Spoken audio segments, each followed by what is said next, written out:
One thing we will not be doing as we work on lifting heavier weight is skipping our mobility warm up because we need to make sure that our muscles, joints, central nervous system, even our brains are ready to move heavier weight. And we don't want to skip from nothing right up to our heavy working sets because we might put ourselves at risk of injury. So, this is my full mobility routine that I use before my leg day workouts to make sure I'm ready to go and I can lift heavy and safely.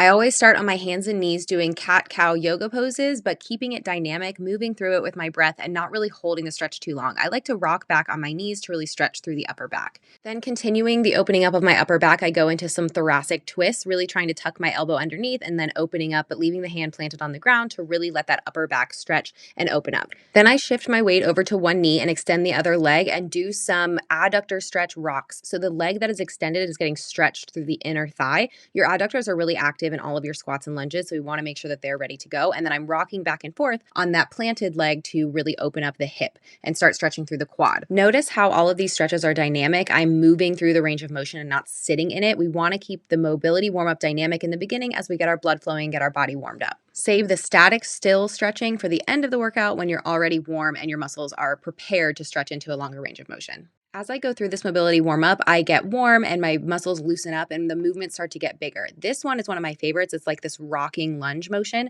As I press forward, the back leg is stretching through the hip flexor. And as I go back, the front leg is stretching through the hamstring. And the movement through it allows it to be really smooth and dynamic and and it feels so good. Then I step out to the side and go into these deep Cossack squats, back and forth, keeping my hips nice and low. This does a really good job, again, of opening up the hips and stretching through the hamstring.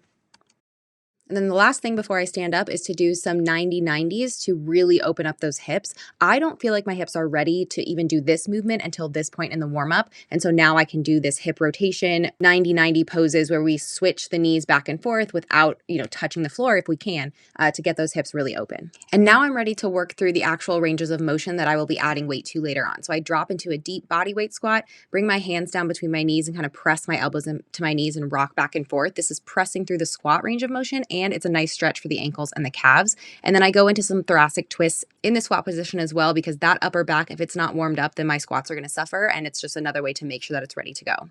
Then I go into a body weight hinge, almost like I'm doing an RDL, but without holding any weight, and shift back and forth between my hips. Again, just to stretch out the hamstrings and the hips and kind of wiggle through their full ranges of motion. And then I do maybe 5 to 8 body weight squats, just making sure that everything's feeling good as I go through that range of motion, because that's what I'm going to be adding heavy weight to later on.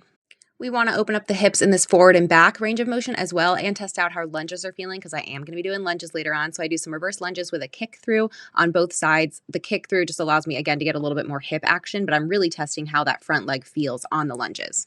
And then finally, some specific ankle mobility, because I am squatting today. I want to make sure my ankle mobility is good because that is really one of the limiting factors to depth. So I know this is kind of hard to see, but I'm planting my foot on the ground and keeping the foot flat as I press the knee forward, trying to touch the rack. And this is really stretching through the back part of my ankle and pressing into the full plantar flexion, which is what I'm going to need for my squat. And that really helps it to get warmed up.